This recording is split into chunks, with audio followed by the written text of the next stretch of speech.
On average, they raise less than $8 million.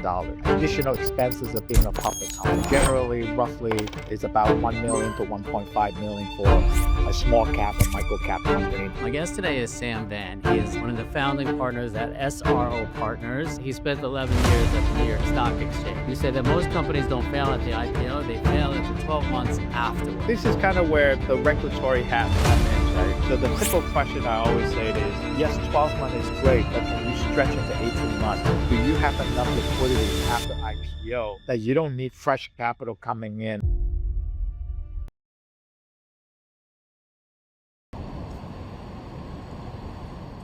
Good afternoon and welcome to the podcast. The episode today is going to be very enlightening for many reasons.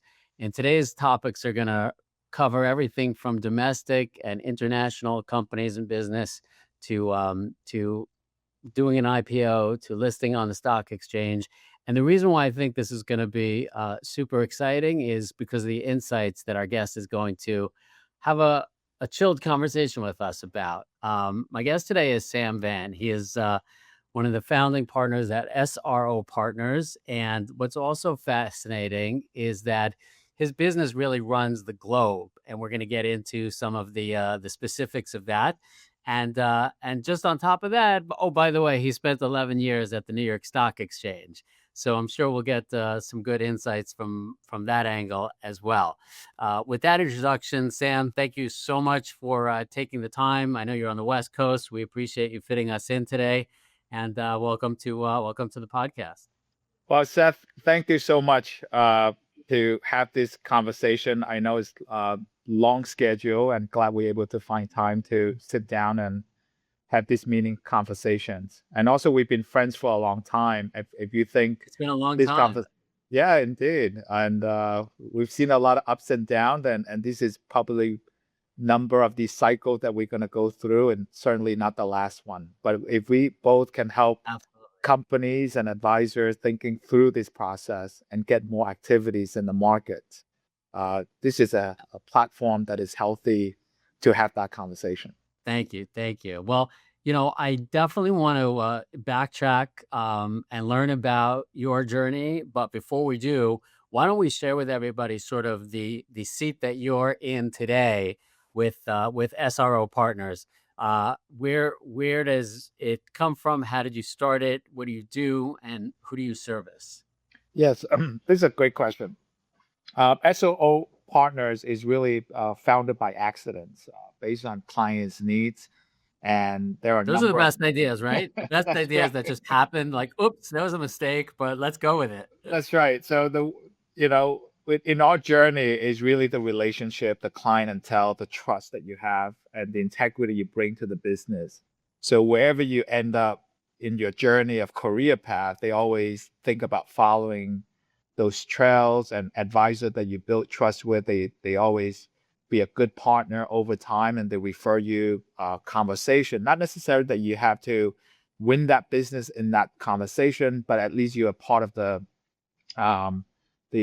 dialogue. And then if the client, feel comfortable and trust what you have to deliver and the capability of executions, they tend to pick you. So during this journey in the last 25 years or so, you built a great network of friends, great network of intermediaries, as well as the investor base and relationship with exchanges and regulators. So the way I think about it is a 360 degree of relationships, how to work with parties that critically able to help a client. So when you have a conversation with potential companies that think about, hey, I don't really want to work in that particular outfit that you're on. Why don't you start a business? And that's kind of how accidentally the business was created. And the reason why I call SRO, in fact, a lot of people don't really know, an exchange official name is called Self-Regulatory Organization. Is defined as the SROs, right? So I use that. I'm glad you asked and answered that question, because that was definitely one of my questions, because I'm always fascinated with like how do companies or businesses come up with their names. So you beat me to the punch on that one. But but that makes a lot of sense in terms of how it came to be. And so like Right. who are you servicing? Like who's the audience? So the audience is multiples. It's a pre-private pre IPO company, private company, late stage, at least 26 to 30 26 to 30 months out of thinking about IPO. And how do you have these meaningful conversation with founders, investors, and board of directors, right? As they take form in their ideas about the capital needs. Are they ready? Are they not ready? What do they have? What do they consider? Where do they want to deploy the capitals? And I think we can get into this later on. But that is one part of the conversations with private company thinking about the public space. And then in between, once a company go public, what happened on the secondary market in terms of the market structures? A lot of these companies thinking about the capital is, hey, once I raise the money, then I'll figure the rest later on, right? They start to reduce certain type of expenses. Maybe they don't want to expose to visibilities, branding, and then also ongoing commitment with the investor relations program. So our role is really, focusing on not just only the pre-IPO, but also thinking about the post-transaction. How do you communicate with investor, the liquidities, the research coverage, as well as, market making, talking to different broker dealers. How do you generate liquidities for the companies? Because the CFO use this information as the way to support the financing need in the future to help the companies to grow. So we kind of service both sides. And then along the way, if there are opportunities to think about M&A, strategic direction for the company, and thinking about acquiring a company, a market access to new industry as well as new countries, we can also facilitate if it's the right fit. And is that really a specialty for you guys? I mean, I know you have a very strong passion and connection with Vietnam, which I want to hear about as well. But just in general, your background, as long as we know each other, has been very heavily focused on helping companies in the Asian markets. So SRO is primarily helping companies outside of the U.S. to access the U.S. exchanges. Is that the target?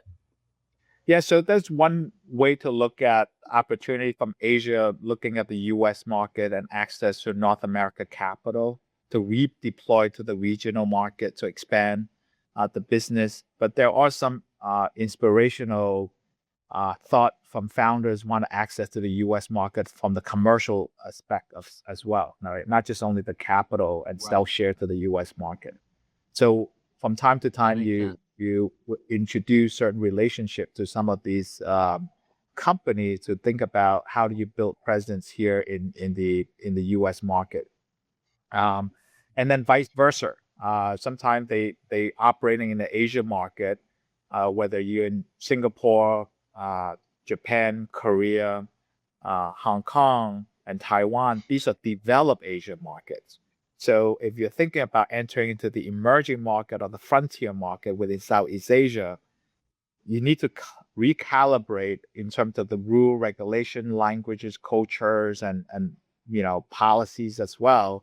Whether your business and product actually require certain elements of certification, approval before you enter to the market, and the local players that you partner with in order to get your business expand in that region. So there are, although it's Asia, it's actually make up of 48 to 50 countries. But if you're thinking about the landscape of Asia, it's not just only developed, but also there's emerging and frontier. And then some of them is still beyond the frontier, right? So you have to be thoughtful about how to advise company thinking about the markets throughout Asia.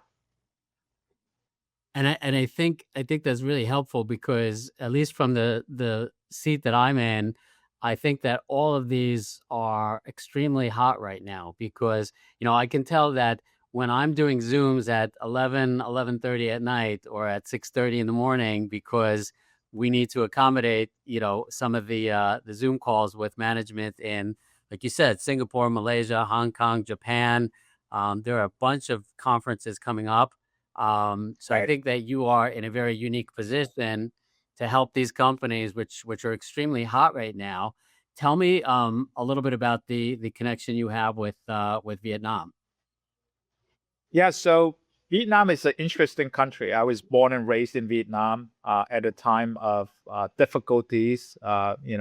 In any country after conflict, there's always a reset of economy. So growing Sure. up during that time, as I reflect as my childhood, uh, it was a difficult situation, but you make the best of it. And in fact, I think people are much more happier with simpler lifestyle because you have a community sense of building. I left in 2001 and come to the U.S. market at the age of 13. Of course, having the opportunities from America, living the quote American dream, or chasing American to it. dream, right? You go to the U.S. educational system. Grew up in New York. I was humbled by local folks on Staten Island, where I grew up. Spent a lot of time with the Jewish communities as well as the Italian Oh, community. okay. Yeah. Shout out Yeah, to Staten Island. Sure. exactly. Love the food, and you melt into the cultures there. Um, and then when you have the opportunity to interns during college years, you being in New York, there's so many opportunities that expose to the financial markets. And this is kind of where when you're young, you can afford to ask dumb questions and be curious. And we learn about the stock markets, right? You can do cold calling, you can do many things that you can think of, and you try and errors, and then you discover what you like and what your passions are. So I end up at the New York Stock Exchange after graduate undergrad, and that's really the hotbed of learning, right? The reason I think there are a lot of choices, of course, going to JP Morgan, Morgan Stanley, and a few other options, including Citibank. Uh, but what other places, when you think about after college, they pay you to learn, they pay you to question, the markets with broker dealers and the member firms and the senior people, the junior people, all different level of the management team, having to address those questions as youngsters. So that's kind of how I was very intrigued in the capital market and trying to figure it out how all the pieces put together. Um, so when I joined the New York Stock Exchange in 2001, soon after that, it was September 11, that really forces everyone to grow up very quickly in the industry. And there's also, Right. if you're in the clearing side of the business, you appreciate this, including the transfer agent business. There's a lot of failure of settlement in the money side and also security sides. And then if you're the shareholder record keeping, gosh, how do you track all this manually? Um, and even sometimes, you have to deal with DTCC, NSCC, and many other clearing firms.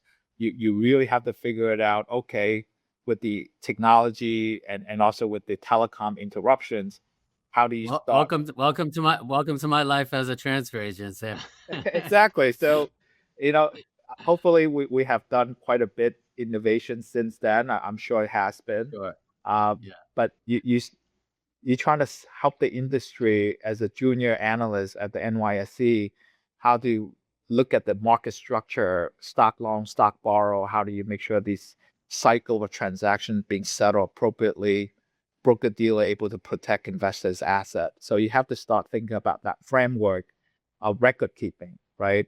With multiple tools and regulations allow them to kind of meet the requirements. Thank goodness, it took about 6 months to get the industry back to normal. It will never go back to normal, but it's slowly getting back to normal.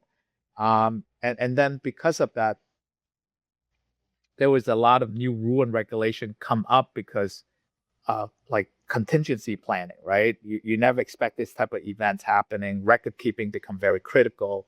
So you kind of grew up with that industry and that stamp of critical time for Wall Street and also as the financial evolve as well. And when you were at the stock exchange for all those years, your role was pretty much bringing in new IPOs or cultivating relationships. It was trying to show the value that a company could have by listing on this exchange, correct? Yeah, so that's later part of my career. The first 5 years I was with the NYSE regulations before it merges with FINRA. So I was on the sales Oh, okay. practice. I was on the risk operational management, mostly examination, making sure firms like Goldman, Morgan, mid-tier firms like Susquehanna, high frequency trading firms. At the time, it wasn't high frequency at all. And some of the specialist firms were compliant with the NYSE and SEC rules, right? And then in 2005, 2006, that's kind of when I jumped into the NYSE listing team when the wave of foreign companies looking at the U.S. capital markets. And at that time, there's a lot of institutional capital available chasing foreign companies because of diversification. The growth is happening, multiple digits. So it's a very exciting time during that era. And you get the chance to mingle with, you know, politicians in many different countries and also different division within those structures. So you get a chance to learn beyond just the corporate world and how sometimes business policies are being shaped by the government. So when you're dealing with international companies, depending on the size of the country, you actually have those direct dialogues with the policymaker before it get into the rule setting and then the company, how to use those rules, allow them to go get financing.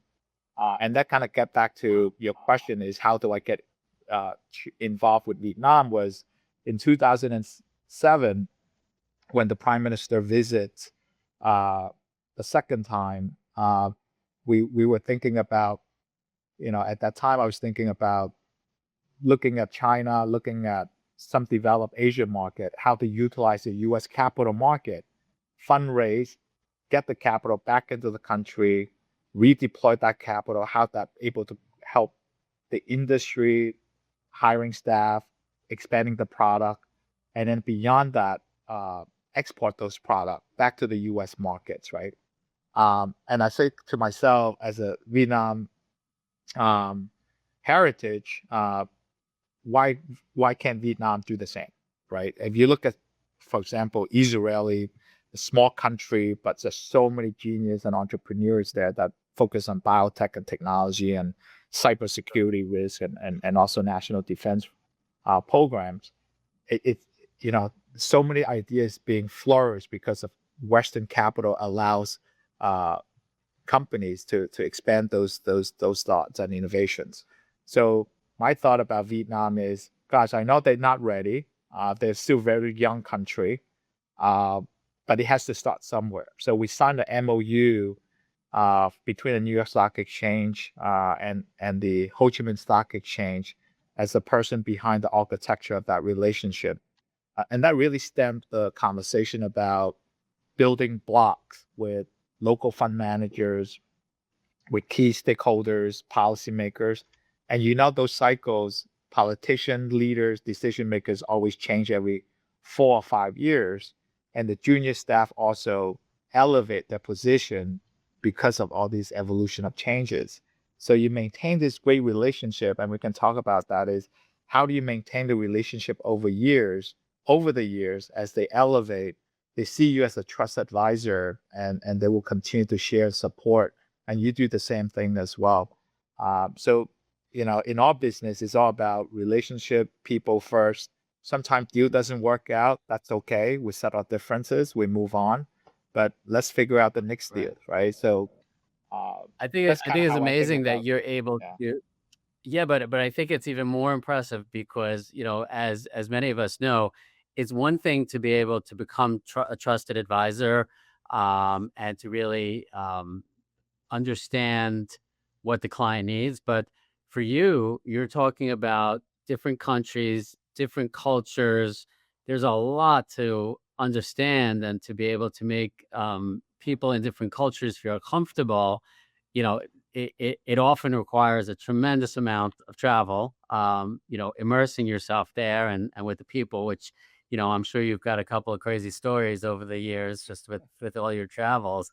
Um, I had one question in particular because I saw someplace when I was going through some of my homework in anticipation of speaking to you. So you had this quote, and I want to ask you about it because we all know that the foreign markets everywhere have had their ups and downs, and some people sometimes they turn on and then they turn off and then they turn on. But you once said, I think, tell me if I'm wrong, that going public today is not a liquidity event, it's a credibility test.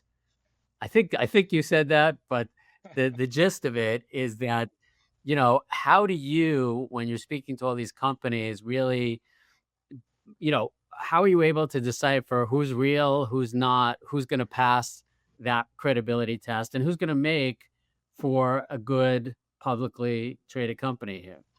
Right. Now, that's a great question. We've seen a lot of different people, different business models. It comes down to the core stem of belief is how do you make money, right? In 10 seconds, if you can't explain how you drive your economics, everything else is difficult to have in terms of conversation, books and records. When I say books and record is multiple pillars, right? You talk about the financial, the reporting, the technology stack that support your business, generate information that allows you to make better decisions, the operational, thinking about the efficiency of building a product or services that involve with creating value for the customer. Could be B2B, could be B2C, or whatever you're trying to provide. And if you think about collectively and consolidate all this, does need to have a art of policy and how do you govern some of these informations and protect the integrity of the business. And in short, you should be able to articulate how you drive your revenue. Now, some companies, some Revenue. personalities, as you know, can be a little bit more promoting than others, right? So you have to step back with the management and kind of figure it out is there something there? Are you credible enough to say what you say and do and able to deliver? Especially when you're talking about millions of companies globally competing for capital, whether it's VC capital, private equity capital, or even M&A. Those are all forms of liquidities. Now, the public market in terms of going to IPO, that is usually is really the highest of the pyramid of thinking about capital, right? If you can't get friends and families and angel investors to support you at the beginning, as you compete, you have to do extra level of work to support what you want to accomplish in sense of capital needs. So it is a credibility. How you deploy your capital, credibility to your employees. Are they buy in? Do they buy into your vision? And how do you market that when you're talking to institutional investor as your company mature? And more importantly, if you're thinking about going into the US market or even Europe, can you talk to the regulator, right? Do you have the books and records? Do you have evidence to support the due diligence process from your bankers, from your lawyers, from all different parties? Are these documentation authentic? So there's a room for credibility on the upfront before you even consider the public market. So Interesting. But you raise a really good point, which I think is, one of the reasons why people will need your advisory services so badly. You said that you try to get involved with them, 25 to 30 months beforehand. Like a lot of people just see the ringing of the bell and, right, and they feel like, oh, they started last month. Like, no, it's 30 months beforehand of work and effort and climbing that ladder to get to that moment of celebration. So when you're talking about 30 months beforehand of preparation, I saw that you said someplace also you say that most companies don't fail at the IPO; they fail at the 12 months afterwards. Right. That's what I heard. Can you Yeah. explain what that means? So this is kind of where the regulatory hats come in, right? With people who have experience that may not have that experience, uh, can look at this as a way to kind of reflect the company's journey. Uh, Depending on the financial balance sheet of a business and the cash flow of the business, if you raise the capital above the requirement, what the exchange's requirement, what is your burn rate is going to be? So the typical question I always say is, yes, 12 months is great, but can you stretch into 18 months? Do you have enough liquidities after IPO that you don't need fresh capital coming in and able to weather through 1 year or more cycle in order for you to run a business, right? Because you're going to inherit additional expenses of being a public company. Generally, roughly, it's about 1 million to 1.5 million for a small cap, a micro cap company in terms of all the service fees is included being a public company. Auditors, lawyers, and different accessories, services that support, including transfer agent, um, and also third party expertise to run the business. Now, when you think about that, is the volume of the last few years of international company coming to the market. On average, they raise less than $8 million, right? Based on the capital raise and after all the expenses and also new expenses gonna be staying on top of that layer, those new proceeds that you just fundraise from the IPO disappear very quickly. Now, do you have enough capital to really use for the business expansion that you intended to do? And general question would be, where do I find additional source of capital to do that? And let's say you are able to find it, and usually in between that 12-month lockout period before you go through the next filing with the S3 or the the F3, you're a little bit constrained. So you have to figure it out where that new capital is going to come in to bridge the gap in order for you to have fresh capital to do your business expansion.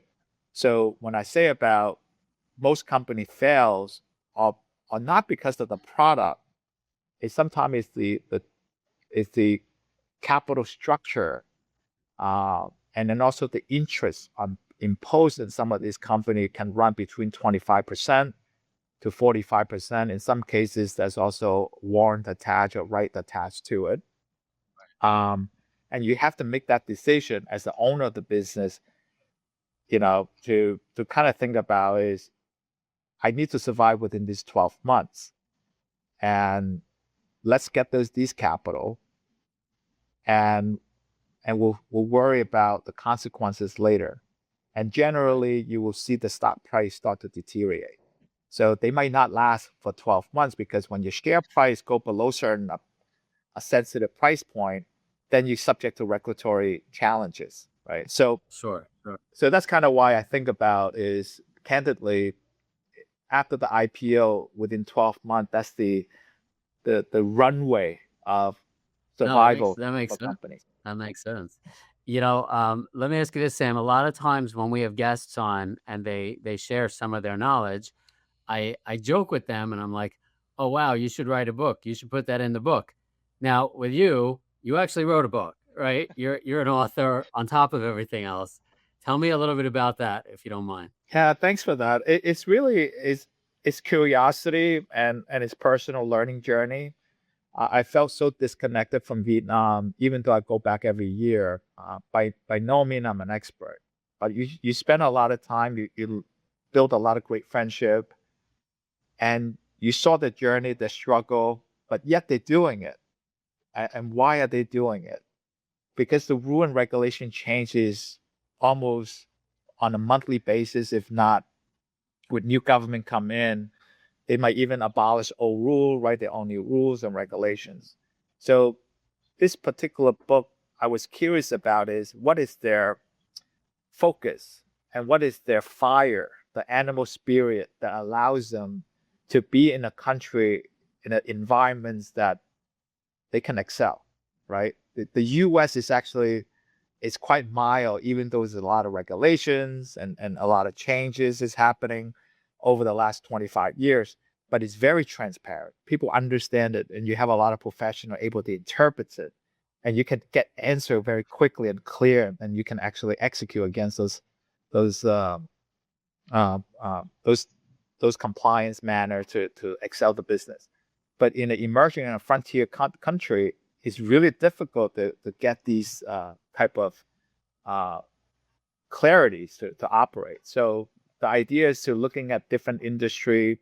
I was very curious about why people build things, why people want to do it, and it's having a conversation with good friends to kind of share those knowledge over the last 40 years and think about Vietnam's journey from an agriculture-based country with hyperinflation, with starvations in the 86 onward, and how each of these every 5 years the policy changes allow people to open and commit the value that they want to deliver and bring to the country from all different nationality and able to get to where the country is today. So I'm quite excited about learning this process and also eye-opening experience, and humble in the same way that there's a lot of personal sacrifices as these people building up the practice and businesses.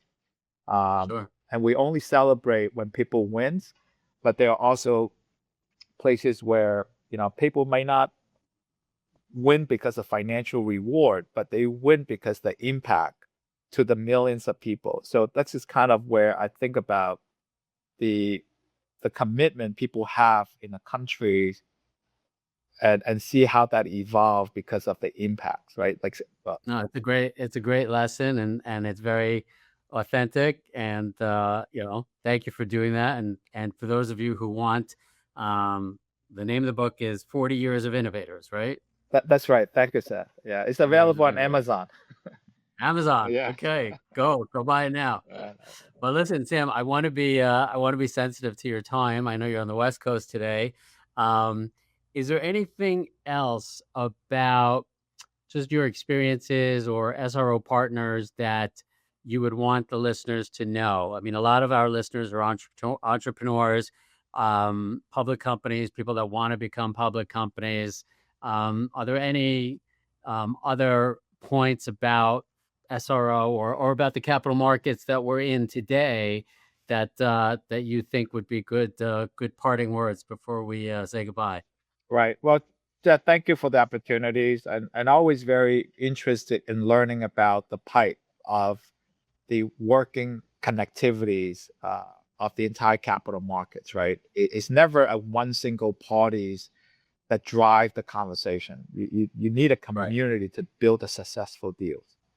So, and I think about the network, think about the conferences, and to any entrepreneurs and founders and even shareholders of a companies, when you think about the capital markets, I always kind of have simple question is why going public, right? Right. And if you are going public, what are your intention for the next 24 months? And then that's critical in any startup business. We know that the first year is a development year, is a sunk cost year, and it's a lot of execution, a lot of deliverables. But once you go over that hump, then the journey will be a little bit easier after your first annual reporting, right? So No, that's good advice. yeah, That's so good advice. the way I think about it is making sure your shareholders are satisfying of the results, and also the information about tracking who buy in and who exit, and this come with record keeping, risk management, and I think the transfer agents uh, provide those information, and I'm glad that you're part of that ecosystem. Thank you. Thank you. Yeah, I mean, you raise a good point, the question of why go public. And, there's the obvious reasons, whether it's currency or acquisition and things like that. But, I'll leave with this, that I always joke about the fact that there is no IPO school. There is no, I have a degree in IPO. And so a lot of these CEOs, domestic or foreign, are just thrown into the water and they've got to swim. And it's one thing if they have their auditor for financial advice, that makes sense. They've got the lawyers for legal advice, but the day to day, they have to have a mentor, an advisor, somebody to guide them. So I think what you're doing, Sam, is a really important part of the process. I'm going to give you a plug here. Correct me if I'm wrong. If anybody wants more information about Sam or his company, it's SROpartners.net. Is that right? That's right. Thank you, Seth. So a little website plug there. And I hope you'll come back in 6 months or a year and you'll give us an update on some of the amazing deals you're working on. And I appreciate you taking the time. I think there was a lot of good information that we learned today. Well, thank you, Seth. This has been fun. Let's continue our journey. Let's build the capital market. You owe me a pickleball game. You owe me a pickleball game, That's right? I have your paddle, by the way. Sam is a big pickleball guy, so we got to connect on that. Excellent. I'm a big talker, but I don't actually, make things happen. But we will. We will. All right. Thank you again. Sam. Good to have you. Enjoy. Bye-bye.